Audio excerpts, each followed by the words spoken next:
Jacked Up Review Show. It's a Jacked Up Review Show. Jacked Up Review Show. It's a Jacked Up Review Show.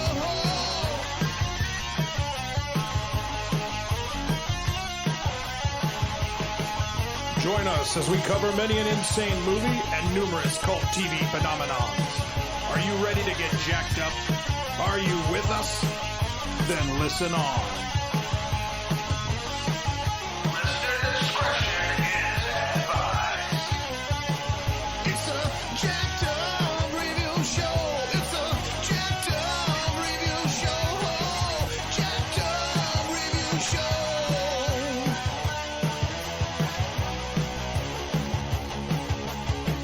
It's a Jacked Up Review Show. It's a Jacked Up Review Show. Jacked Up Review Show.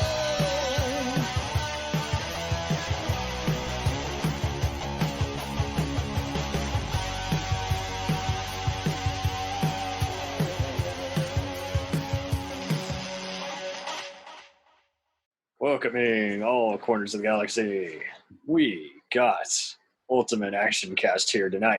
Hello. Hello, nice to meet you. We got actress Johanna Rae joining the chat. How are you? So, Hi. nice. Welcome to the show. I invited you on because I knew you were just, out of all the topics, this one stuck out the most to you. Why is that? Die Hard. What? That is the best Christmas movie ever. And action movie. Are you kidding? And Alan Rickman. There you go. We got Athan Vu from Athan on Action. How are you, sir? Good, how are you? I got zero complaints. And then we got Gary and Gab, the original Two Stooges from your favorite film podcast. Yay! Hi! Yay. Hi, Cam. That's all right. I'm the third stooge. I'm the biggest stooge because I can't get my damn computer. Which stooge am I supposed to be now?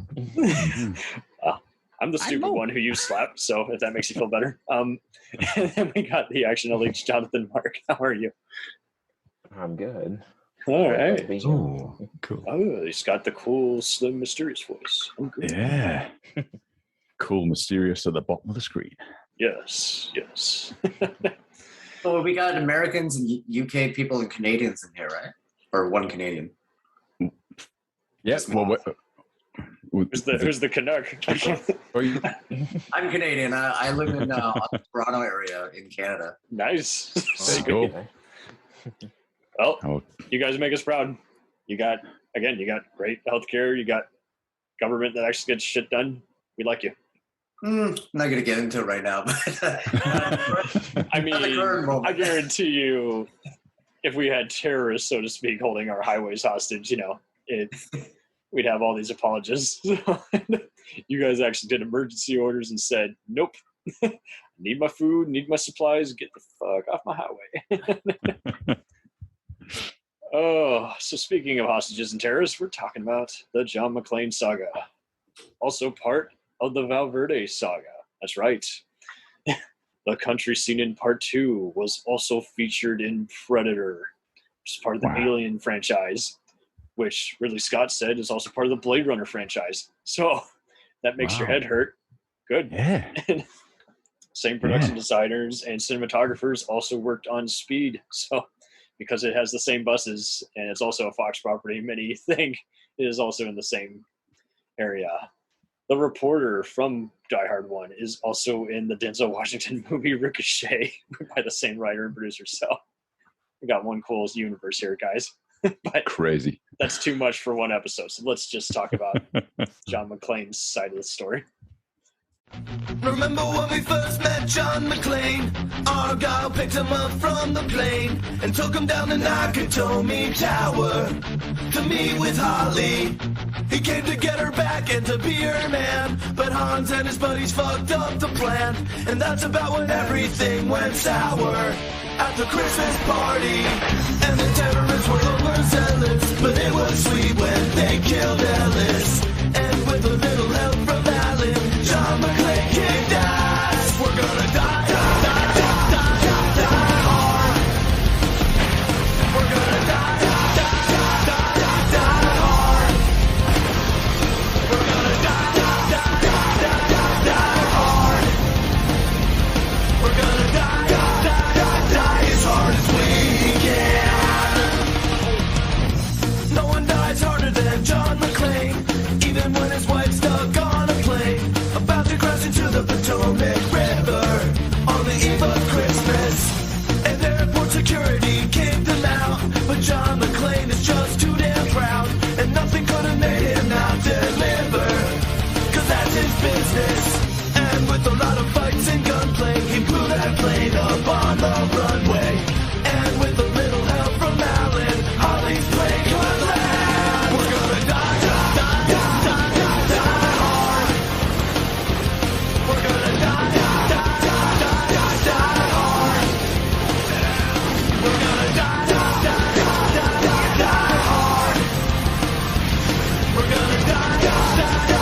a choice and the choice is plain.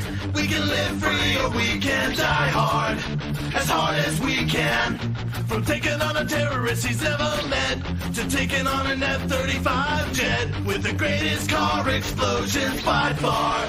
They sure look sweet, man, and we know what the basic gist is. There ain't no Allen and it's not Christmas. We don't know, but we're pretty sure that John McClane kicks out. We're gonna die, die, die, die, die, die hard. We're gonna die, die, die, die, die, die hard. We're gonna die, die, die, die, die, die hard. We're gonna die, die, die, die, die as hard as we can. Yippee-ki-yay, motherfucker. Yippee-ki-yay, motherfucker. Yippee-ki-yay, motherfucker. Yippee-ki-yay, motherfucker. Just circle around. So, John, when did you get introduced to Die Hard? Well, it was my brother that introduced me to the first three at the time. VHS era or more DVD? It was actually more the DVD era at that Okay. time. Cool.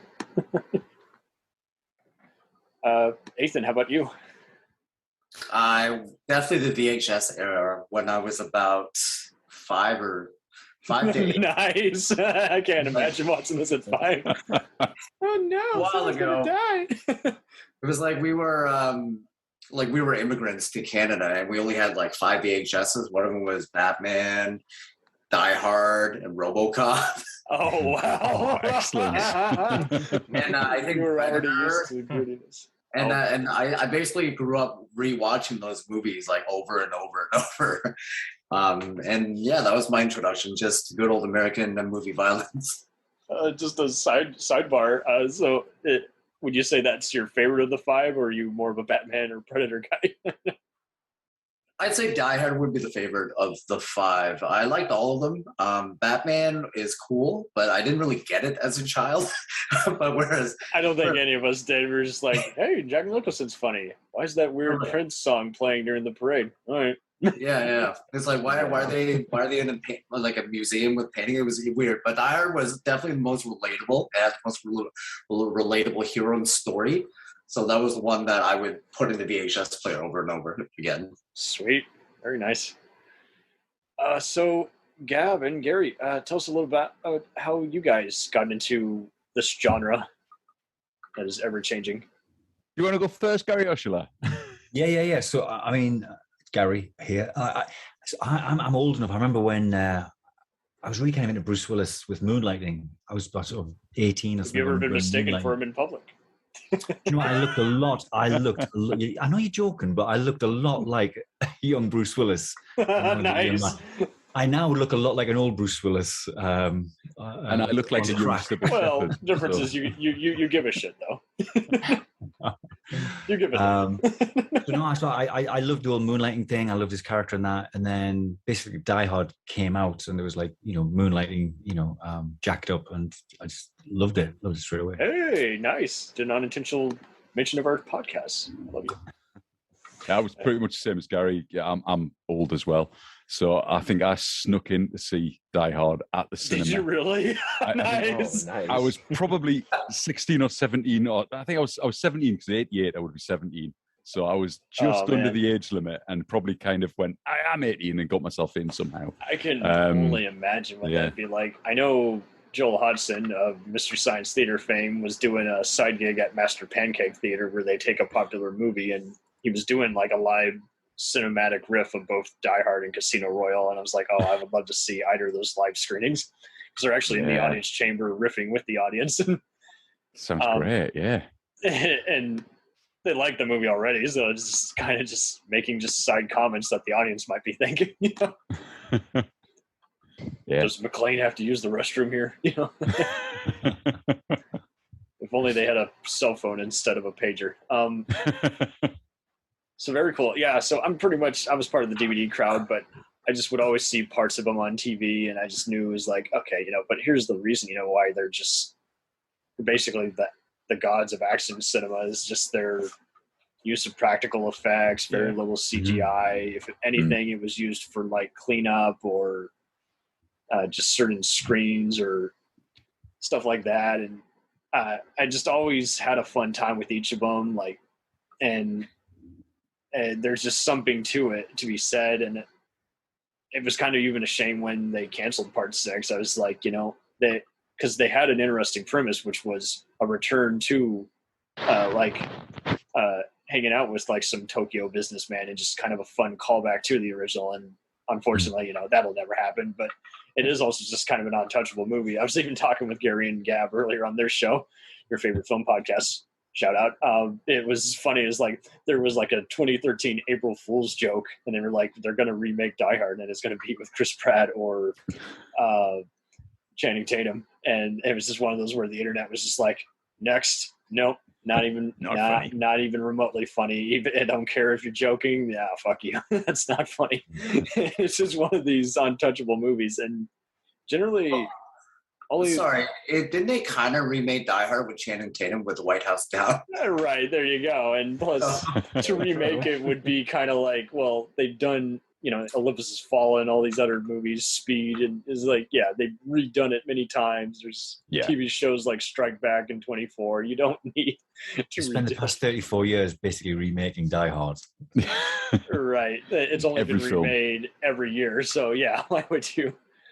Even Alan Partridge, Alpha Papa, is a remake of Die Hard. Yeah, exactly. Stephen Coogan, the genius of Steve Coogan, he loves sneaking in just Easter eggs to popular movie blockbusters. Even Jackie Chan remade Die Hard when he made one of the newer police story movies. It was basically Die Hard with Jackie Chan. Yeah. Oh, even Super Cop, I would even tie with Die Hard as the best action movie of all time. Yeah.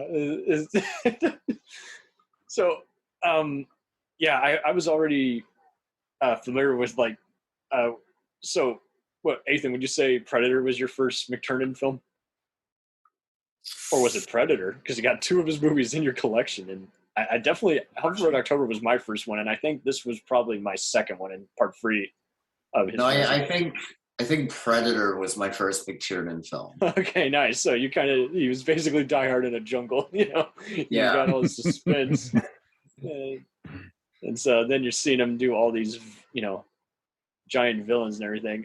Gavin Gary, I think you also said it's kind of the same thing. You were familiar with like his earlier work, and then you see this one and this blows you away. You're like, oh, this is whatever it is. This is one of his best movies. Yeah. I mean, I think I'd seen Nomads on VHS, which was pretty wacky movie. Yeah, which predates Predator, but your Predator I've seen on VHS, and then Die Hard, as I said on our show, I went to see because I was into Pulp Fiction novels when I was a kid, so I'd already read Nothing Lasts Forever. So when I found out they'd made a film of Nothing Lasts Forever, I had to go and see it because I was already thought that was an awesome book, and let's see what they've done within a film. So yeah, that was my entry point, I suppose, to Die Hard. Very nice. Gary, how about you? The director. I mean, I'd seen Predator and Die Hard, Hunt for October. They were just amazing films. Yeah. Totally. And John, I guess, had you already seen Thomas Crown Affair or Basic or Predator? I'd seen Predator first, then Die Hard, then. Okay, nice. So you're going chronologic for the most part. All right. Mm-hmm. So very cool. So here we go. Again, I take it everyone who's listened to it now has seen these movies a dozen times. So we're going to get right into it. We're going to list the best one-liner, the best fight scene, and the best villain, and give a 5-star scale. I don't know. So, I don't know anyone that doesn't like Die Hard. If they do, I don't know what to say. I know. We've had a few awkward guests on once in a while, and they just seemed like they only liked horror movies or comedies. I'm like, well, this has something for everyone, so I don't know what you're talking about. Yes.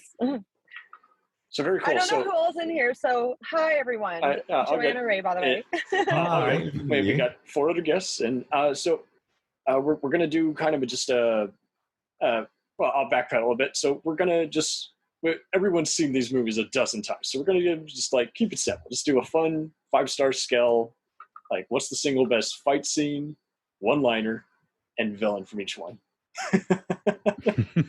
So we'll do it in chronological order. And so, Gary, I'm going to let you proceed first. Cool. So with part 1, where it's Die Hard in L.A. with Alan Rickman as Hans Gruber. Who's the best villain? Yes. Who's the best? Alan Is it Hans or is it Carl or is it the FBI agents? I'm going to go be a bluff all traditionalists. Alan Rickman's the best villain. Alan Rickman's character is probably one of the best villains in any action movies. Perfect. He's smart, intelligent. I was saying earlier on that, I think a hero is only as good as his villain, and John McCain's got one of the best villains to come up against. So did you just mispronounce him as John McCain? John McClane. I'm about to say. So like, our senator was not fighting terrorists last weekend. Now that would be a better movie. That would be hysterical. Yes. You're not capturing me this time, motherfuckers. Oh man. So, and what is the single best one-liner? Is it the yippee-ki-yay or is it?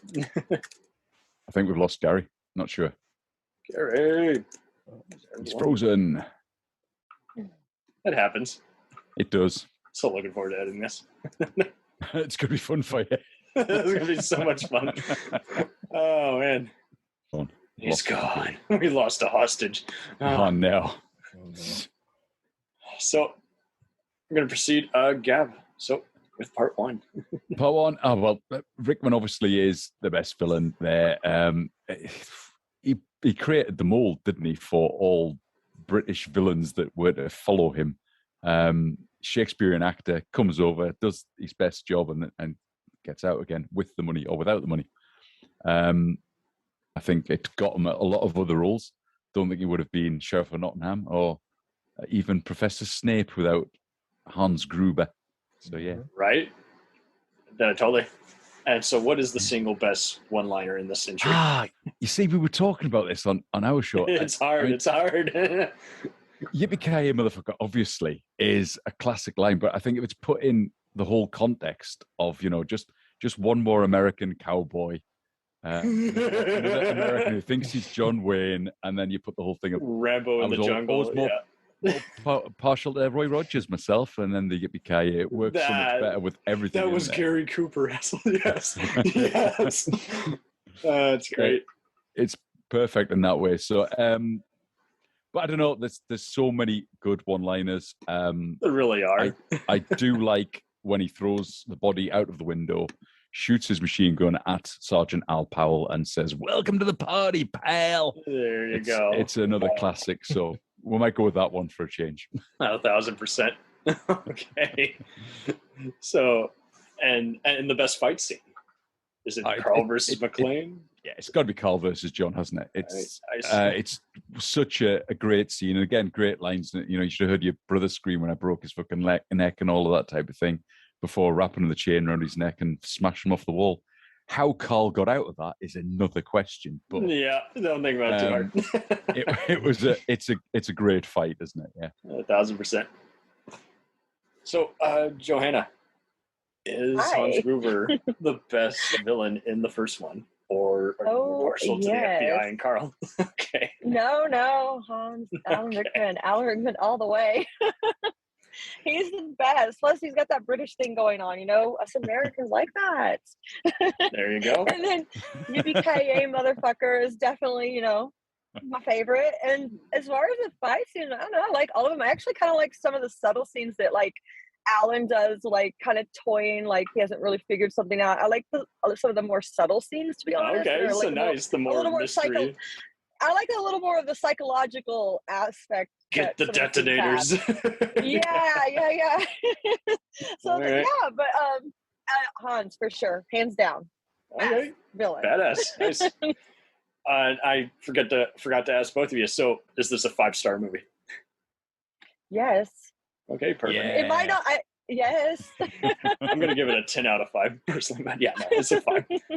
Okay, so Athan, is Hans the definitive villain, or is it Carl or the FBI guys who don't do their job? I'm actually going to go with Carl as the best villain. Alan Rickman is the brains. It's a revenge movie in the second half, practically. It's like, It is. It's like killed Carl. my brother.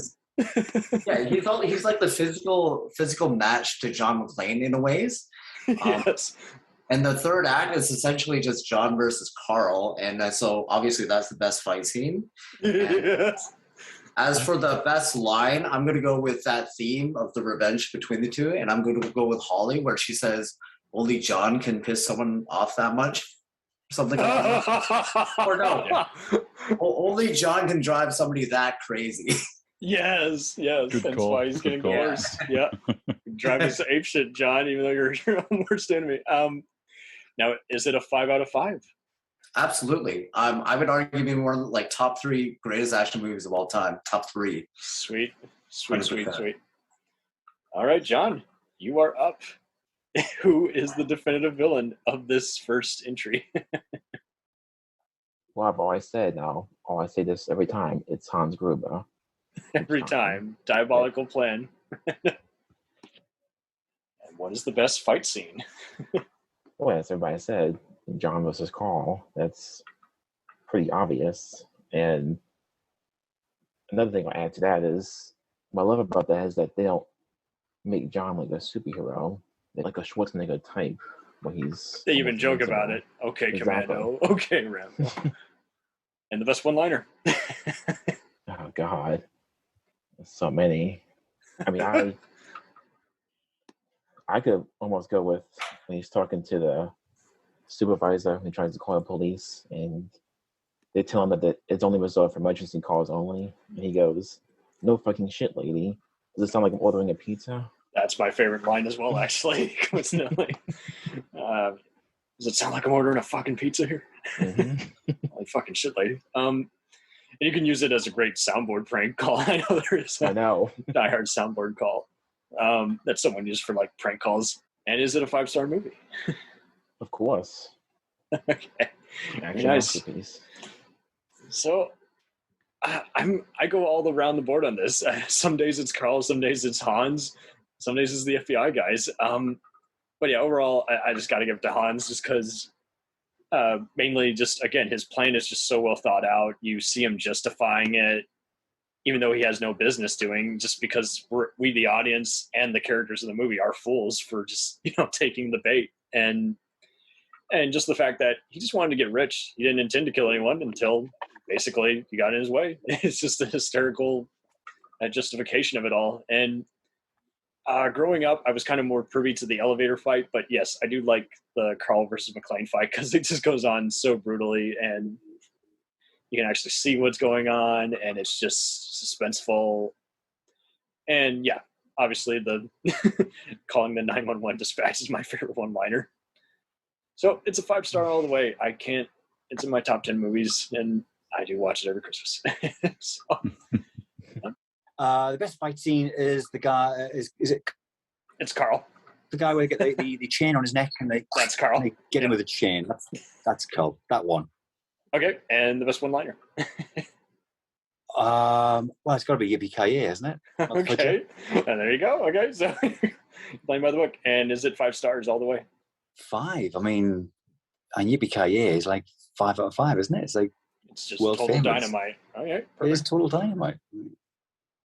Okay, perfect. So that leads us to part 2, which is at Washington Dulles Airport. Yeah. I'm pronouncing it right. Dwells, yeah. Athan, who is the single best villain? Definitely Colonel Stewart. And the funny thing is, I'm actually opposite of you, Joanna. I was more of a Die Hard 2 guy growing up. Okay. It's all good. But now that I'm more mature, I know the first one's better. Colonel Stewart. Sorry, go ahead. Okay, so nice. So you dig Bill Sadler's Oliver North. Yes, I liked how he does like karate naked in the living room. Of all things you're gonna do. Yeah. You're just like, whoa, who is this guy? And then eventually he does karate to John McClane on the wing of an airplane. Like, it doesn't get any more 90s action movie than that, right? There you go. So that's definitely the best action scene. I don't remember any lines, oddly enough, from this movie. because I don't think there are any memorable ones other than Yippee-Ki-Yay. And what is the best fight scene? The fight on the side of the plane while it's moving. There you go. Okay. That is just so. I agree. That's so cool. Oh, good. And where do you rank this on a 5-star scale? I mean, like younger me would have said like 5, but now that I've grown up, I'd say it's 3.5 out of 5. Okay, fair enough. The one thing I do like about this movie versus the first one is that it feels more like a Christmas movie due to the winter setting. Yes. Yes. Yeah. Because when you watch the first one, That's you're like, Christmas in California, the first one. There's no snow here. yeah. Right. Yeah, and I'm a Canadian, so watching the first one, I'm like, what is this? This isn't Christmas. Right. Oh man. Fun. Gab, what is the best villain in this entry? You see, I'm gonna go with Grant, just because that turn that he makes. You know, he's the good guy. He's trying to help them all out, and then he's not actually. He's on the side of Colonel Stewart all along. Yeah, and he's fighting against them. So I think Grant's my villain of this one, just because that turncoat nature. Yeah. Nice, very nice. Let me think. Best line. It's probably Grant says to McClane at one point, "You're the wrong guy in the wrong place, the wrong time," and John just replies with "Story of my life," and that's just that sums up the whole film for me. So that's my best line. Best fight. I'm going to go controversial. I'm going to go with the conveyor belts in the baggage area. I just think that's so well choreographed. Just jumping over the bags, getting stuck on bags, getting stuck on the conveyors as they go through. Just, it's a nice scene. It has a little bit more weight to it, I think, than karate on the side of a plane. Karate on the side of a plane, we've all done it. I do it every weekend. It's easy. So, but fighting in a baggage area, that's something different. I like that one. Nice. It's almost like Super Mario. Yeah. Super Mario. It's definitely, I mean, there's a reason they made Die Hard into a video game trilogy. So are you saying It's that a Die very Hard's good actually in the sequel. Mario universe as well? So it's Die Hard, Predator, Speed, and Mario, and they're all in the same universe. It sounds great. Yeah. I see this film. Yeah, Johanna, I was talking how the Valverde country that's used in this was also used in Predator and spin-off material. Oh, nice. Well, I And, do think Die Harder is one of the best sequels to an action film. They don't do sequels usually. You might be disappointed. You're not disappointed with this one. Right, with a slam bang. Yeah. Gab, what would you rate it? See, rating's difficult on this one, I think. Well, totally, because it's like you got to go on the objective 'cause versus entertainment values and stuff. I'm gonna go with it's a 4-star. It's because if Die Hard's 5, this is not as good as Die Hard, so it's gotta be a 4. Simple as that. Okay, very cool. John, so you're next up. Who is the best villain in this entry? Well, I'm also with Gav. Grant, I think, is the best villain in the film All right. by far. Thanks. What is the best fight scene? Well, I guess I'm cheap. I'm going with the finale on the wing of him versus Grant. Okay, very cool. And where do you rank this? Ooh. Yeah, I'll go 3.5 out of 5. Okay, very cool. That's So this is one of the weaker ones, but the action is just so well done. And so with the villains, I'm gonna have to say probably Captain Lorenzo. He is don't make me hate Dennis Friends. I already hated him enough on Hill Street Blues. He's meant to be hated, and then saw his journey as the bigoted cop on NYPD Blue. And it's like he pretty much, you take him out of the equation, the airport station would be so locked down. I get that, again, he's meant to be an obstacle and he's technically a good guy, but Grant is technically a scene stealer for me because I don't see the traitorous special forces team coming. until it's revealed. But it's like, man, you take him out, McClane gets shit done way more easy. And the best fight scene, yeah, it's got to be just the side of the plane. And one-liners, I mean, I just don't remember them on this one because the movie just goes so fast. I'm sure there's something like eat shit or and like you say, during the conveyor belt, there's definitely a few different fights. Maybe Yippee-ki-yay, Captain Falcon, even though that's the TVS version. I'm cheating on that one. And it's a 3 out of 5 for me. It just, it's, you don't find any of the story really believable, but you do like just the setup and the plot twist and the fight scenes. And just the reporter aspect is just a lot to take in. You're like, how is this all happening again? It should have just been McClane at an airport saving people. But I do like the whole aspect to it and how they're trying to get this, infamous general out of his, out of incarceration and, make a plane getaway. And some of the other actors, I always light up whenever I see them in movies because I just recognize them so much from watching this movie a bunch of times, especially Garber, played by Don Harvey. You might know him as one of the war criminals and Casualties of Wars. He's a scene stealer as well. Like that dude from Die Hard 2. Johanna, do you want to give your rating? I'm going to give it, because I'm going to compare it to films today, because I like how it feels. I just like a lot of the 90s films, just everything about them. So I'm going to give it a 4, a solid 4. If I was like, maybe then I might give it 3.8, but I just really like the first one with the villain. Like Alan Rickman's character was so compelling to me, and then just how the buildup of it. So I'm going to give it a solid 4 to my 5 on the first one. We are on to part 3, Die Hard in New York, McClane's hometown. So, Athan, who is the best villain in, once again, another twisted movie? I'm going to go with Jeremy Irons as the villain. Simon Gruber, Hans's brother.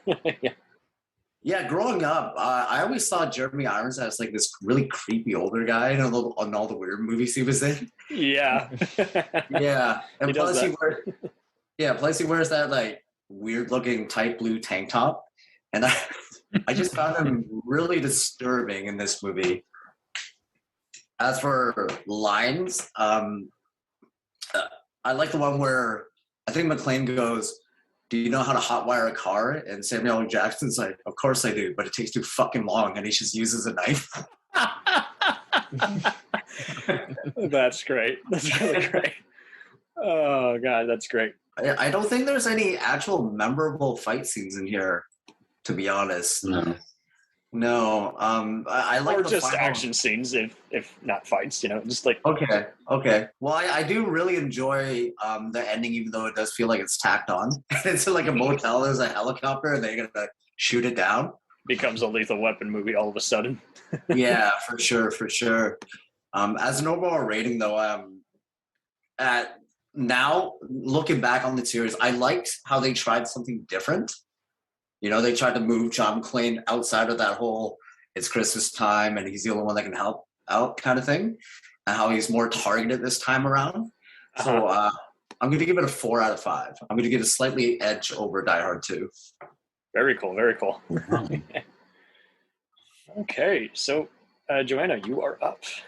Yes, I agree. I do like Die Hard New York better than 2, only because I like the movement in it, that they're not like just stuck in one place. It's Die Hard in a city, yeah. Yeah, and then Simon, Gruber. right? Simon, yeah. Yes, and then I just like that Samuel L. Jackson and they're how they play off each other is fun. So I enjoyed that one better than the second one. And as far as action, I liked all the action in this movie, so I don't have like a favorite action scene per se. But I give this one a 4.5. Nice. Okay. I just really enjoyed, like, I guess the Samuel L. Jackson and the fact that they're in New York, there's more movement, because the second one he's stuck in a place and it's kind of like, okay, so fun fact, his nephews are played by Aldous and Edwin Hodge, who are now big giant TV actors now. Oh. Oh, wow. Real life acting brother. Aldous even has a cameo in part 5 as one of the texts. So it's like, but you know him probably best from stuff like Underground and Walking Dead and Leverage. So it's like, and Edwin's done some TV and movie bit parts, but yeah, I'm just like star making roles there. And I like how they also have a villain in here also named Carl. That's a fun throwback Easter egg to the first one. And he's apparently played by Kyra Sedgwick's brother. Oh, I didn't know that. All people. Yeah. So nice, very nice. Okay, Gav, you are up.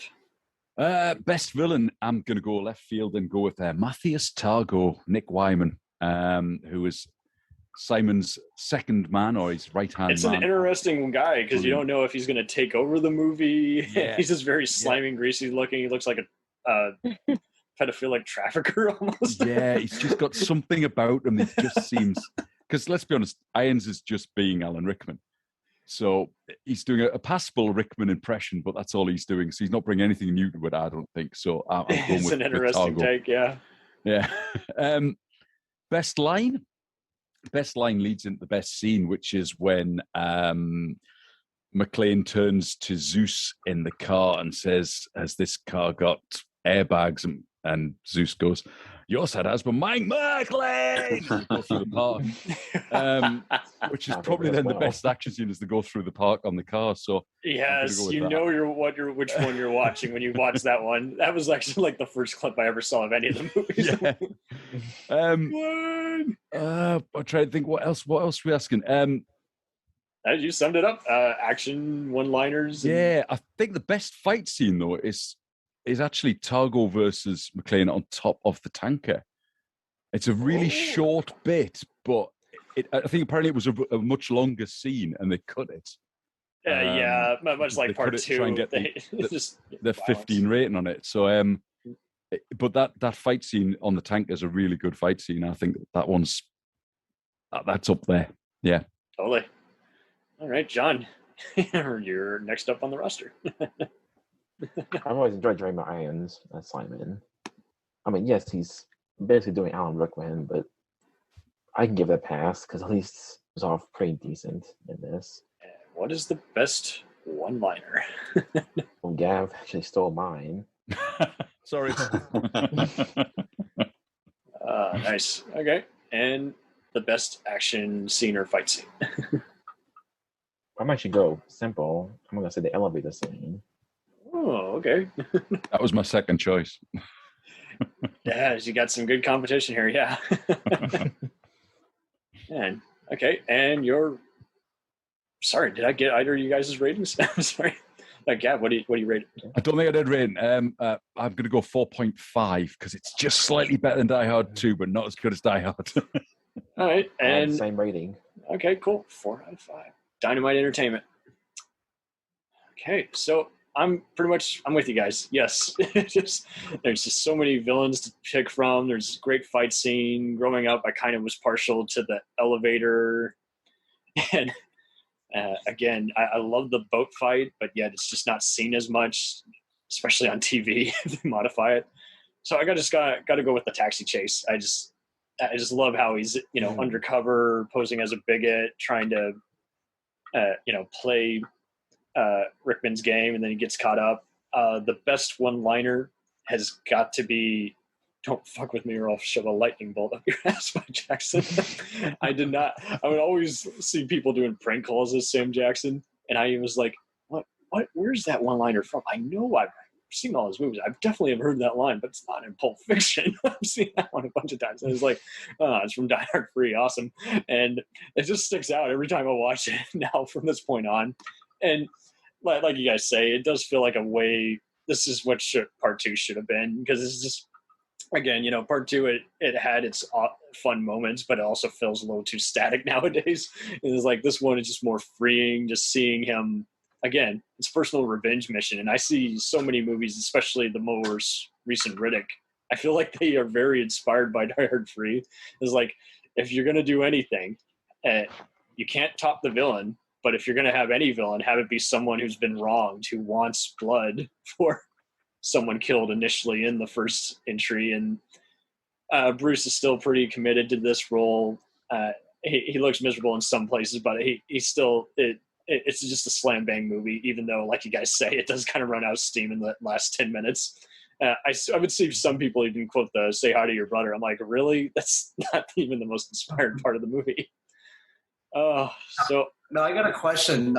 Did you guys all see the alternate ending, which was supposed to be the original ending? It's a hysterical ending, right? He's playing chess and he hits Jeremy Irons with a rocket launcher. And you're like, what? Yeah, from like 2 feet away. Yeah. Yep. And he's I've seen that ending. Right? It's cray. It would have been fun, but it's like, I can't take it serious, but okay. Yeah. I think it's on YouTube. Yeah. I'll have to look one up. Yeah. For sure.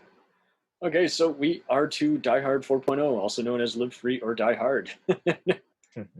So, depending on which version of the movie you've seen, you've either seen the uncut, R-rated version or the PG-13 that was in the theaters. So, Johanna, you go next. Where does this rank for on a the Die charts? Hard fan, I honestly have to say I think I have this one mixed up with the other one. So I don't. This one's not memorable to me. I'm so sorry. No, it's fine. It's the one where he's basically traveling the globe, stopping EMP bombs from going off. Right, Or and it then becomes steroid induced. I think at this part, it's a decent, fun movie to watch, but I think like the casting, I wasn't like so. I don't know. It was just like I think I have this one mixed up. It's not as memorable to me. No, that's fine. This is why we're doing this. So, okay, so that's a meh rating. I'm taking that's like a 2. I'm gonna give it a 3, and In the hell with everything else. Okay. Yeah. I think I just it doesn't stand out to me like the other ones, just to be honest. It's fine. Yeah. This is the fun of it, because there's plenty of these. We did a bunch of these other cult movies like Evil Dead and Maniac Cop, where we're like, I like this, but it's not as memorable as this one. And that, so. But I'm definitely gonna be like watching it. I think to me it's one of those movies I'll put on in the background when I'm doing something. Be like, oh, okay, so I'm watching thing. Discount sequel. Right. And I honestly, like, I haven't seen Die Hard 4.0 except for maybe like in the background of one time. There you go. When it comes Christmas, I always watch 1 and the 2 and 3. But yeah, I'm gonna give it a 3, a 3. They're milking it at this point. Yeah, yes they are. All right, so Athan, did you see this on home video or did you see this in the theaters? Well, I saw this in the theaters with my dad. I remember very vividly. The villain is really terrible because it's Timothy Olyphant, and he is not intimidating in any way, shape, or form in this movie. No, that's fine. He was known for mainly being sarcastic guys in movies. It was like other than Scream 2, he hadn't really done villains. So yeah, he was like the douchey cop in Gone in 60 Seconds is what I knew him from. Forgot about that. Yeah, but no, as for villains, I really like the French parkour guy who doesn't really talk. Yeah, from District Breach 13. Okay, very cool. Yeah, that guy. And I believe he was in. Dragon. Yes, Kiss of the Dragon, the guy with the flippy kicks. Cyril Raffaelli. Yeah. Yeah. So I would say he's probably the best villain. This movie was certainly. I know we kind of joked saying that Die Hard 2 Conveyor Belt was like Super Mario. This was like a PlayStation 2 game. Yeah. Nearly It's trying to make everyone happy, and unfortunately, it does have that MTV, sharp editing style over substance. Matrix. I still think Len Wiseman, the director, was really good at kind of making video game-like action scenes watchable, at the very least. I liked, like they were okay. But in terms of the best action scene, I would probably go with the one where they go like underground in the tunnel and he shuts off all the lights. Yes. Okay. Sweet. Yeah. Because at the very least in that scene, he used some like Hitchcocky and suspenseful elements, like how, the shot where he turns around and sees all the lights shutting off behind him. So it was generally creepy. Mm-hmm. But best line is from that scene is when he basically kills a helicopter with a car. Yeah, it's my favorite as well. Oh, Yes. that's my favorite as well. You killed a helicopter with a car. Yeah. And he's like, I was out of bullets. Yep, that's mine as well. Out of bullets. Right. Stole mine too. I'll think of another one. Okay. So, final rating. I give this one a 2.5 because it doesn't really feel like a Die Hard movie. Like Bruce Willis isn't even playing John McClane at this point. He's more so like playing like Bruce Willis on Friends, like where he's just kind of like phoning it in. Yeah. So a 2.5. It's funny you say that. This actually was meant to be a script to Enemy of the State, like a sequel. Oh. So that's why I went with the whole Can see Homeland that, yeah. Security and NSA. Wow. All right. So, Makes a lot of sense. yep. All right. So, Gab, you are up. Right. Tough one. Best villain. I think I'm going to have to give it Thomas Gabriel. Gabriel's all right, isn't it? It works. As for best fight scene, I'm actually going to go with when McClane goes to pick up Matt Farrell at the start, and he's got it all set up. So you press the delete key, it's all going to blow up, and the mercenaries come in and all that type of stuff. And the little Terminator figure falls at the end and lands on the clean, pulls him up. Well, anyway, I think that's pretty cool. Nice. Best one-liner. See, I was going to have the you killed a helicopter with a car, but I think I might go with the Gabriel turns to McClane at one point and goes, "McClane, I thought I killed you already." McClane, I get that sometimes. There you It's go. just That's a as nice close as they get comeback. to It's Die just- Hard. Yeah. Nice. The rest is a 24 episode. Yeah. Yeah. I mean, yeah, it's a perfectly passable film, isn't it? It's not exactly the greatest thing out there. It was based on a magazine article, wasn't it? Wasn't it? They Yeah. got the idea from Farewell right. to Arms. And then they Yeah, did some it's like- retouching on it. Even Kevin Smith did some rewriting, and I Crazy. think some of his touches kind of make the film get unintentionally too goofy at times. So yeah. Well, did Willis purposely made Kevin Smith be serious in the film? He shouted at him on set a lot to stop being goofy and told me can't be goofy on set. He has to just play it straight. It's a serious action movie, apparently. Was apparently the line that Bruce Willis had said to Kevin Smith. So That's Yeah. funny. I'd probably tell Kevin Smith the same thing. it's a solid 2-star probably, maybe lower. As I think Athan said, he was phoned in at this point. I don't even think Bruce Willis was on set for a lot of it. He definitely had at least like 7 different stunt doubles. So yeah. Yeah. So All right. So John, you are next on the chopping block. Okay, well, I guess I'm the defender of this one. That's fine. We all like something in every one of these, even though we're not even to part 5 yet. So Oh, trust me. I'll talk about that when we get there. I know. And this is the fun. This is also just the fun of just seeing how it varies. So, who is the best villain out of this Die Hard in name only sequel? I actually would say Maggie Q's character. Okay, so as Maylene. Okay, cool. Mm-hmm. And so you got the helicopter one-liner. You still going with that? Yeah, still gonna go with that. Okay, cool. And best action scene or fight scene? I mentioned her. I'll mention her fight with Bruce Willis. Okay, sweet. So you like you guys went more for the parkour and brutality, and you went for just a lot of the wall-to-wall, wrestling match. Yep. All right. And what is your rating out of 5 stars? Well, I actually gave this 4 out of 5. Okay, sweet. I'm on a bit of the same boat. Yes, yeah, you guys are totally on the money. It's basically still in Die Hard with a Vengeance mode. It's not in OG Die Hard mode.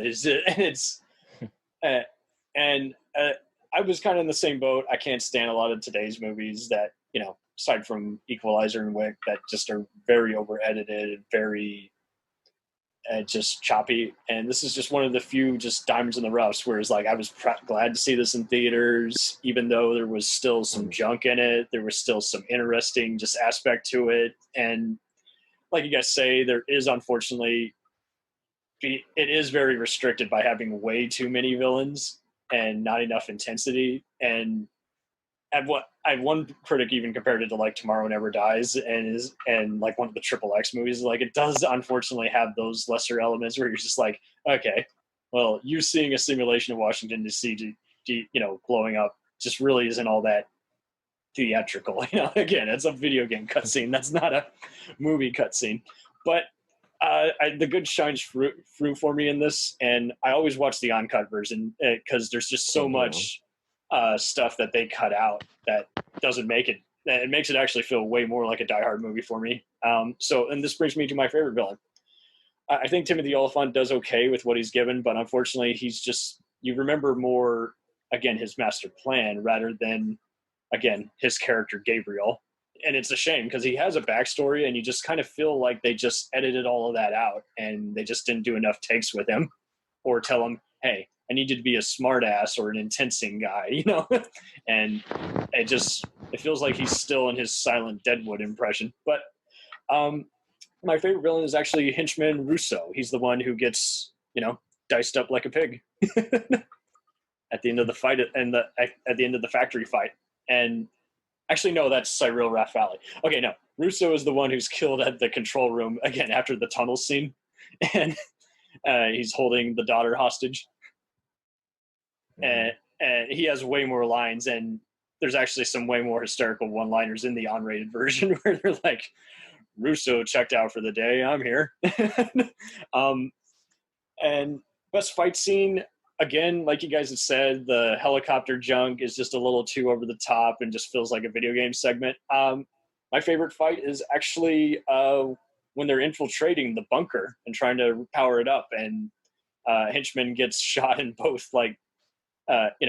there's some cool disarming martial arts type tactics, and McClane has to basically solve it by grabbing this disguised security guard's gun and shooting the guy, capping the guy, in the foot and then in the chest. And unfortunately, if you see the theatrical, it goes too fast. You see the unrated, you see the full uncut, brutal fight. So I think that's just it. Fox goofed this up with the theatrical cut.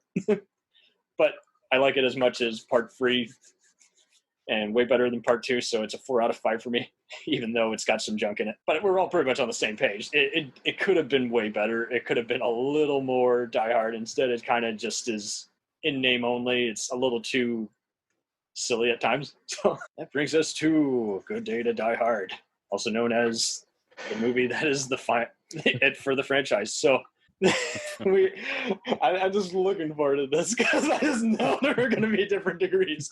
I see people who are disappointed by this one, people who like the action but hate the story, and then there's people who's like, worst movie I ever went to. So, Joanna, what is your take on this one?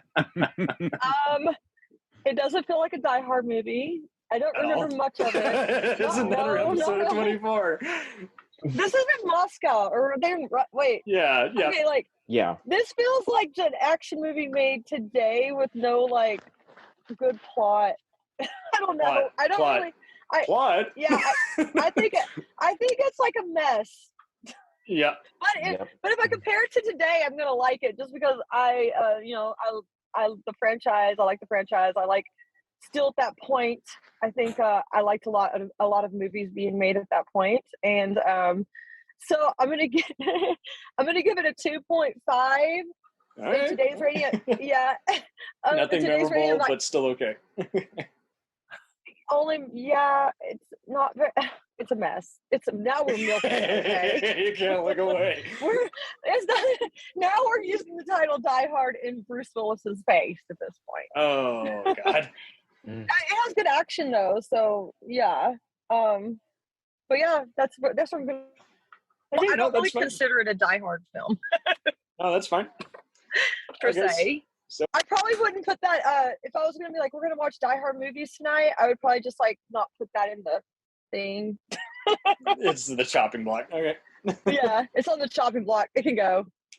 When you run out of movies, it's gonna be the Sunday lazy afternoon. All right. So, Athan Vu, you are next, my friend. Yeah, I actually did watch this in theaters, and it was really boring. it's really boring. I think I remember when the credits ran and it said screenwriter was Skip Woods. I was like, oh no. The guy who wrote Swordfish and X-Men Origins, yeah. X-Men Origins, Wolverine, A-Team, Hitman, Sabotage, the second Hitman. I'm like, oh no. Yeah. Oh no. I like Thursday was probably his best one because it was just a Tarantino-esque movie, and I actually like Sabotage, but yeah, the other ones are very junky. Yeah, Sabotage wasn't bad because it was like elevated by David Ayer, but this movie, he apparently did the heist part. Yeah, he apparently rewrote parts of Part 4 apparently as well. But, and I don't know why they credit it to him when it's also, like Gab mentioned, it's also based on an article. It's just a random article about Russian uprising, and here we are. The Ukraine's getting invaded, so this is just poor timing with this episode. Oh yeah, too soon. Too soon. Yeah, I mean the car chase was kind of cool from what I remember, like the highway stuff in Moscow with the truck. There was some cool like practical truck stunts. I would argue if there was a good scene, there's that. Like Johanna said, this isn't even a Die Hard movie. This is more like in the Skip Wood universe movies to me of his like terrible filmography. And the helicopter scene feels like it's just reused just from Hitman. Yeah, and then there's that. I just remember there was like that one long ass like CGI shot where like CGI Bruce Willis is like just falling forever. Yeah, and you think it's gonna lead to something, and no, it's just him like landing on the ground. I mean, if I could give negatives, like I would give this like a -5 out of 5. Off the charts. Garbage. It's pretty bad. It's pretty bad. I'm like I'm sure they didn't set out to make a bad movie. I don't think anybody sets out to make a bad movie. It is heavy-handed though. Like just say it's. Yeah, it's but when you watch this, it's like, were you guys trying to make a bad movie? Like it was pretty bad. Yeah. Oh good. Oh good. So I am alone in this. I am totally alone. Yes. There's some junk. There's some serious dog shit. But I kind of do enjoy this in a Rambo-free, Terminator-free kind of way, where it's a lazy Sunday afternoon movie. It feels like it's trying to be like Bourne Identity, James Bond. And unfortunately, a lot of the cool stuff is just forgotten about. Like you wonder why they're in a courtroom, and then, you after a while forget why John's even out here on vacation. And that gets old after a while. I'm on fucking vacation. But the highway chase is really awesome, and I really like how it's shot by the guy who later shot John Wick. But yes, it's just lazy. I really, what does it for me is just some of the Russian uprising stuff and the bad guy, even though he's not memorable.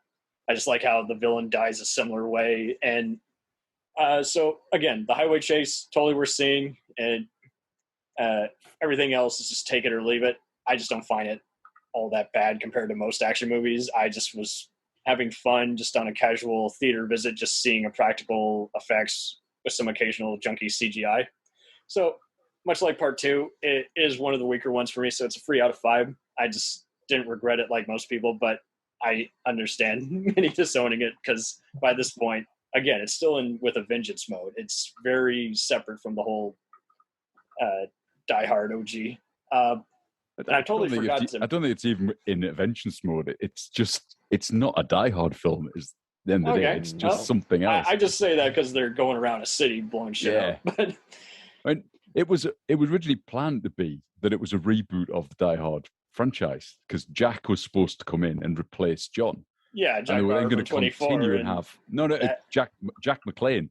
The idea really? Okay, so they changed Die Hard 6, which would be Jack McClane rather than John McClane. Yeah, I gotta say the same thing as John was going to do, but it never quite worked. And I understand people listen to him as one of the weaker things. I haven't liked him in many other movies like I, Frankenstein and some of these other shows. I found him okay here, definitely better than in, say, Terminator 5, but it was questionable casting. So, I mean, I even forgot to list my favorite line in Part 4, which was "goddamn hamster," and this one, I can't think of any one-liners in that, and that's where it fails. It's just there's a funny scene with the taxi driver, but other than that, it's just nonstop action. It's just too junky. So if you accept it as like a mindless G.I. Joe Saturday morning cartoon, you can have fun. But other than that, I get it. So, Gav, weigh in. Well, I was saying, I think it's 3 out of 5 for me. What's it's for you? not. Yeah, it's not really a die-hard film, is it? Let's be honest.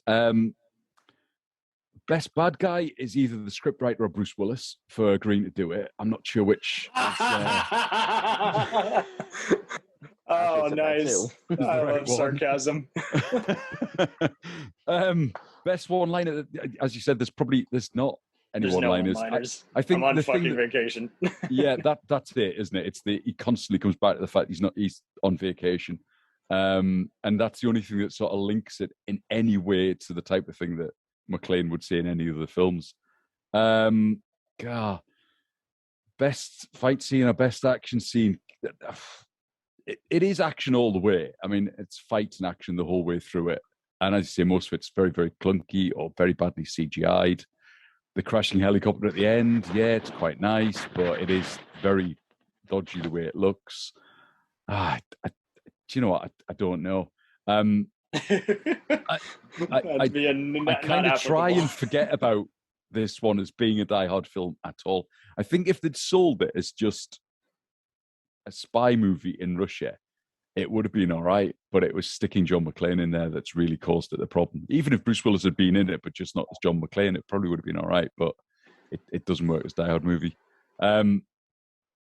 Marks out of 5. I'm going to go with Athan. I think -5. Yeah, that's absolutely fair. Well done.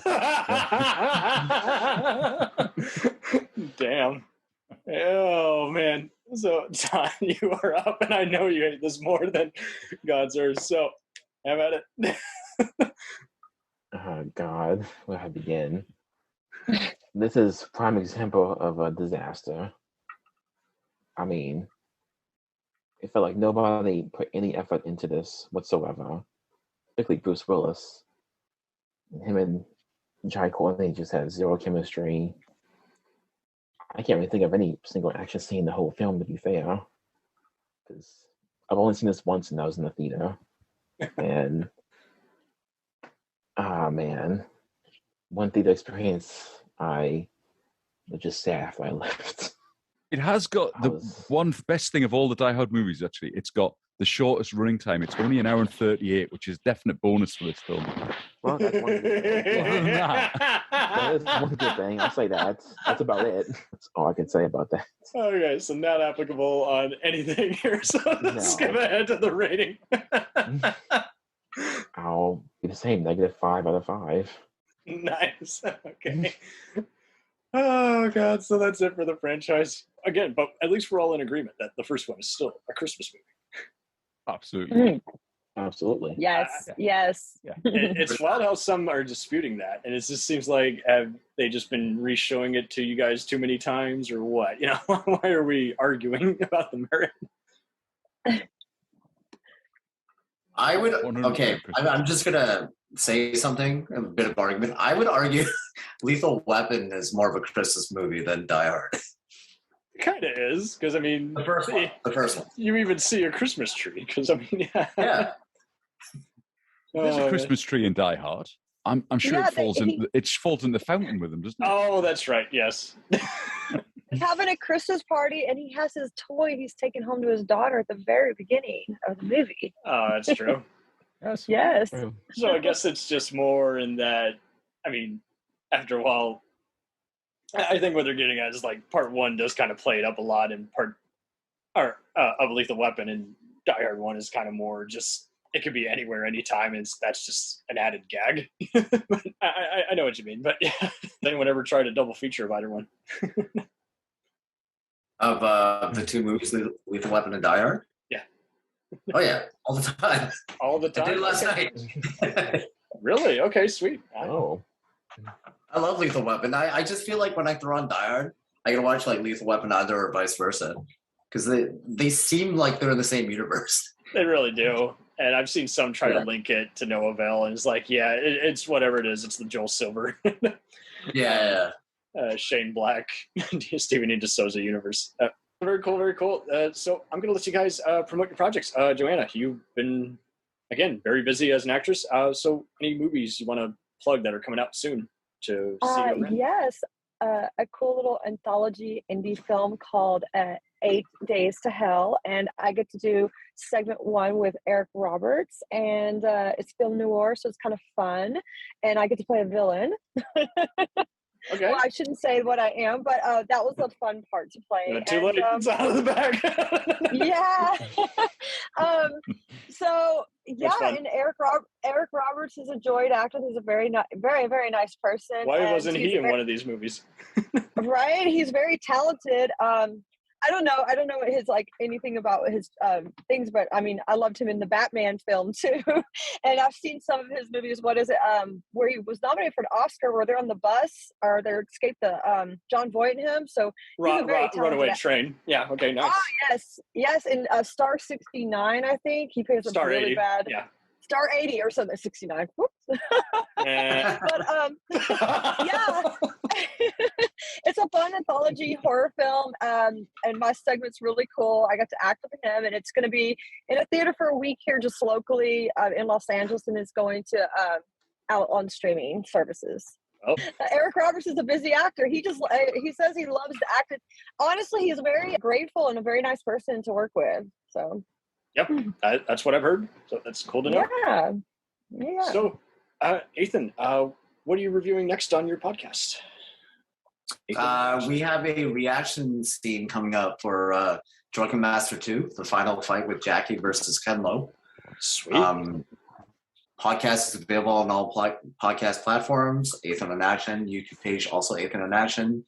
We also do fight scenes on there as well. And yeah, that's me. Very cool. Very cool. All right, Gab, what do you got coming up? You'll find me on the My Favorite Film podcast. It's available on just about everywhere you can find podcasts. We are about to start our second series where we're going to be talking about best people's favorite films, including your favorite film, Cam. Which yes, we only just wrapped an episode up an hour ago on there. We did that, and then we've done this. Fun crossover. You can find us wherever. One follow us on Twitter. It's at MyFavFilm. That's the best place to find us. Sweet. All right, John. You are always reviewing stuff on various sites. So what do you got coming up? Okay. Any particular ones? Have just came out for Studio 666 for the movie Elite. So you can. Oh yeah, the Foo Fighters recent horror comedy. Okay, cool. Okay, so thank you all for joining us. This was a fun, epic showdown. Yes. We almost caused more mayhem than on screen in all 5 over-the-top movies. It progressively started really amazing on the film, and we went to meh. Yeah. That's the franchise. That is the franchise. Oh man. So, thank you all. Thank you all. This was too much fun.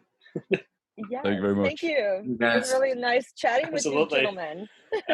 Welcome back anytime. Awesome. We'll return after these messages. Hey, feeling down? Feeling low? Not enough podcasts about movies in your life? Why not try... They must be destroyed on sight! The new Podcast Cure-All, sure to get you right with the world and on a path to better living.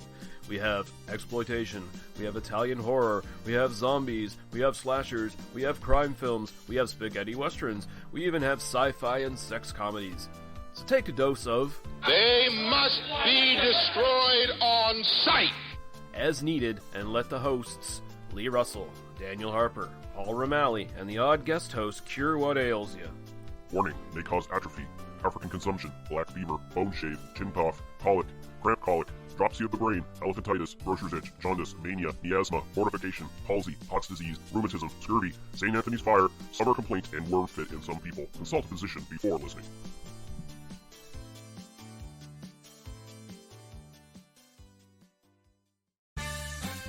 Did you ever see a film at such a young age it left you traumatized with cinematic wounds? Necrophilia. It's a dead issue, man. Don't push it. Cinema Psyops is a weekly podcast documenting an ongoing experiment on the mind of an unwilling test subject. No one should have to watch this movie. Oh, no one should have to watch this? No one should have to watch this movie. Surprisingly, it's not a topic that a lot of people really want to tackle. I'm shocked. prudes. I know, really. Right? It's the next sexual frontier that no one wants to explore. I am, in the most sincerest of senses, disappointed in you. It takes a powerful goddess like Connie, jam her arm down the monster's throat and kill it. Oh, I'm still tripping out over that. Even as a kid, I was like, I gotta find a girl like that. Every week, I get a new look of disappointment that I never thought I could get out of her. Unimaginable. At 12 years old, you should not be watching this movie. Obviously. At 13, you should not be. 14, you shouldn't be. I'm not entirely sure even 17-year-olds should be watching this. Just because you're offended by something doesn't mean that you have the right to demand that it doesn't exist. Watching this film again, I had all of this like little nerd glee with everything that kept little popping history up. doll popping up absolutely. at you. So I totally loved this film. Hey, I know why you couldn't see that. It's because your brain's warped from watching this shit at 12 years old. Yeah, this is a rough movie. I told you ahead of time when we were getting ready to do it that it was. How could you watch this shit at 12? Because physical wounds heal, cinematic ones don't. Listen to Cinema Psyops. Hey everybody, I'm Corey. And I'm Zach, and we're the hosts of Podcasting After Dark, a cast dedicated to late-night horror and sci-fi of the 80s and 90s, often found on HBO and Cinemax. You know, the movies your parents didn't want you watching as a kid. You can find us every other week on Apple Podcasts, Spotify, Podbean, and Stitcher. This is what you want. This is what you get. Greetings, friends. My name is Dean Legiro, and I'm the host of the 3324 podcast. I invite you to join me and my lifelong friend Eric Kuber to come with us as we discuss the music and movies that shaped our life. Each week, we'll pick an album or film that we really connect to, and not only give you some great info and trivia, but also discuss, debate, and celebrate what it means to us and the journey it took us on. We also look forward to hearing from you and giving us some of your picks for us to check out and discuss. I think it'll be a really fun experience, so come along with us for the ride. You can find us on your favorite podcast provider and at 3324.buzzsprout.com. Thanks for your time, and welcome to the 3324 family. It's time, let's check our cue, baby. Pair it with a couple brews, baby. We love good movies. We love the bad ones too. So we watch them all and pass their lessons on to you. Oh yeah.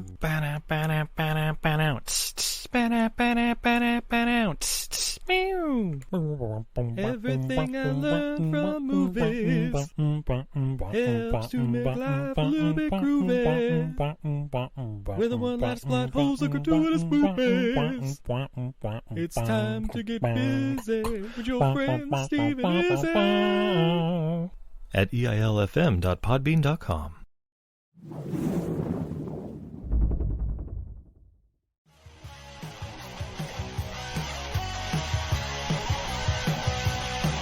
Follow us on the web on Facebook, Twitter, and Instagram. The podcast is available on Podbean, Spotify, iHeartRadio, Anchor, Apple, and anywhere else podcasts are available. Feel free to review our show and leave comments on any of those sites. Thanks a million for listening. It's a jacked up